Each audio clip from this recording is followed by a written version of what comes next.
Okay, so after 4 separate attempts before this, trying to launch this map, we finally got it to work. This is Mongolia. This is the smallest Mongolia ever. The map is teensy tiny, and there's 2 wood lines. There's a cliff here, which is kind of useless, but looks cool.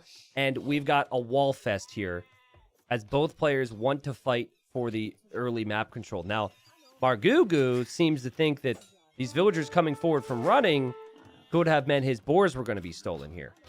So, he has immediately gone for his boars. And he's going to get those boars.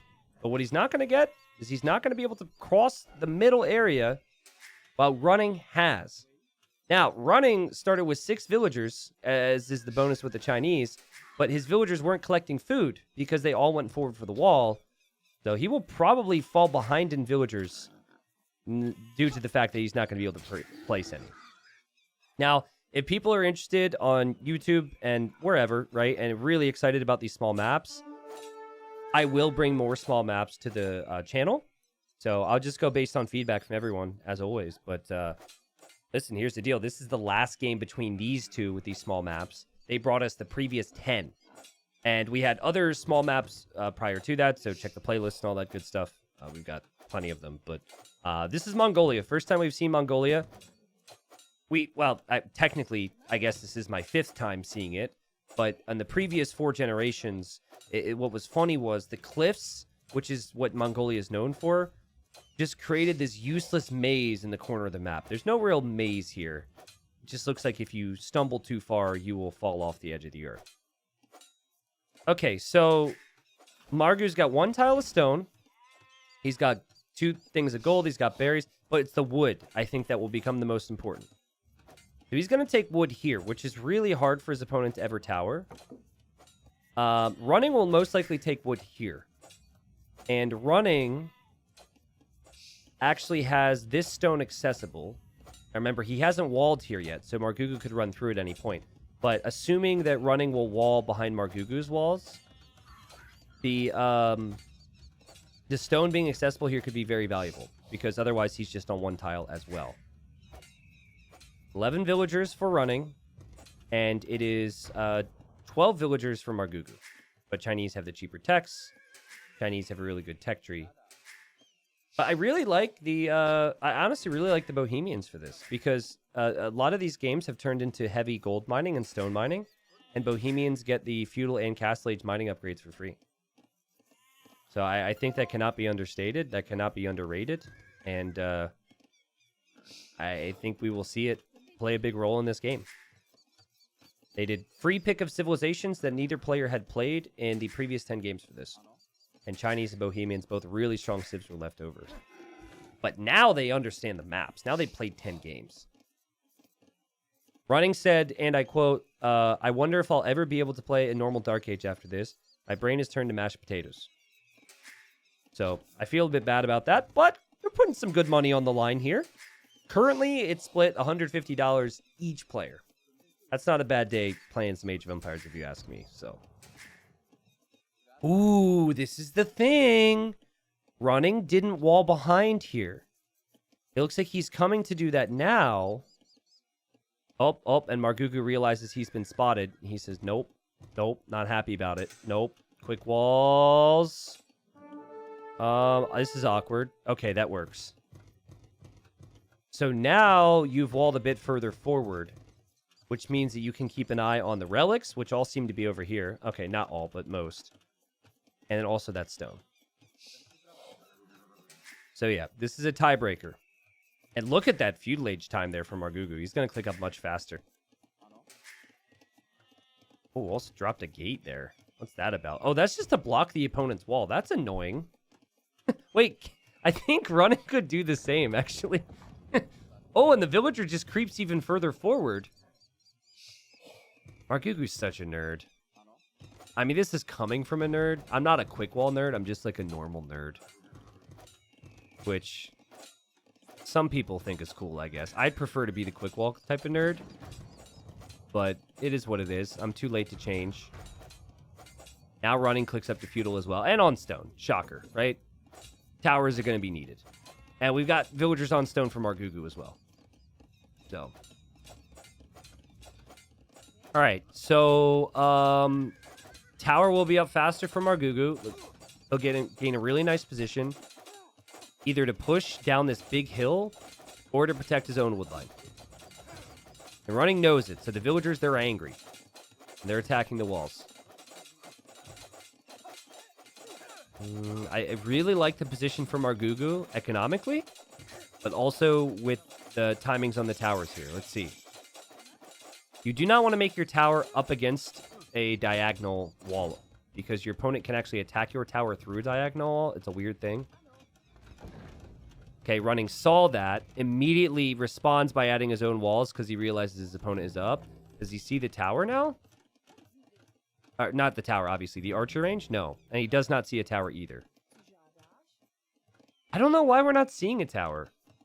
I feel like that's an obvious play. Okay, there he goes. All right, so running will see that. But the tower wasn't up immediately for Margougou. So you could tell running thought about just giving up this area, but he said, actually, I'm okay to do this. There he goes. Good use of the scout, just pushing in some deer underneath the TC. So he'll eat that food. He'll be able to garrison his tower. He's walled, so the archers from Margougou won't be able to break through. And now, Margougou, he sees that there's a tower rush coming in from running. And running's in a position to make another tower. I really think denying these berries could be massive. And he's going to drop that tower. Now, running, he's in a... Oh, it's a really good timing for him. Because Margougou, who loses a vill there, he doesn't have the wood for a tower. There, now he does. But might be too little too late there. Also, he's going to pay attention here. Tries to save the vill. Doesn't save her. So that's 2 villagers down. 3 villagers down for Margougou. And things are looking really good for running right now. But let's see. Because if running loses this tower, and then he loses this tower, it could be the beginning of something special for Margougou. Oh, I love the scout move. Oh, man. Just distracting the tower fire. There's so much to focus on. You got to focus on this vill here. These vills as well. The repairs on multiple towers, and then your garrison timings. But it's 5-1 on the eco KD. 5-2 on the total KD, and more villagers for running. But it's not pretty.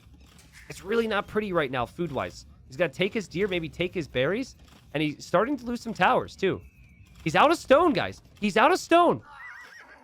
Oh, that's a big deal. That is a really big deal. So he now has to go into a barracks and then hope to get into an archer range to then get archers. But by then, there could be archers in his base over here. Margougou, though, is not taking any more of this stone. How did Margougou get 2 towers? Oh, no, I thought that said 348. That's 248. Okay. So he took 100 stone. That makes sense then. Running. He knows about the archer range. He sees the archer. He's going to try and block this off, and he can't do it. So he panics into a range now. If Margougou had the stone right now, his position would be so strong. Just to be able to drop a tower here. But, oh, the archer surprise running! He didn't expect it. But, hey, he's got a tower here. He just really needs a couple skirms right now. I think he could be okay. As long as he doesn't lose villagers unnecessarily. Berry's still something Margougou needs to think about. Stone mining is happening. Wood seems to be okay. Fletching upgrades in, so villagers are going to get destroyed. Is running losing hope right now? Is he losing hope because he doesn't have a tower? What's going on? We saw Margougou with some excellent micro in the previous small map games. We've got high-level players here. They know what they're doing in normal settings. And they've been getting better here on these tiny maps. There's a meta evolving. But this is really the first time that we've seen Archer play in Feudal Age work. And it ends it. It ends the game on Mongolia. I think controlling this extra stone. And basically the difference now is both players have 1 tower, but the other player has army and the other one doesn't. It's huge. And a very lackluster game. Possibly the worst game of the 11 games that these guys ended up playing, which is possibly a little disappointing. But a good game nonetheless. Mongolia's interesting, but these guys are freaking exhausted, guys. They had just spent 4+ hours playing on these tiny maps. Dark Age is aggressive. Vil Micro, Quick Walls, makes sense that things would just kind of fall off a little bit more near the end. Hope people enjoy the small maps. Would love to get ideas, genuinely, from people. What maps do you want to see be tiny? I can't promise to make all the maps, of course, but if there's one where I think it could produce good games, could make it happen. I wanted to start with the more standard maps.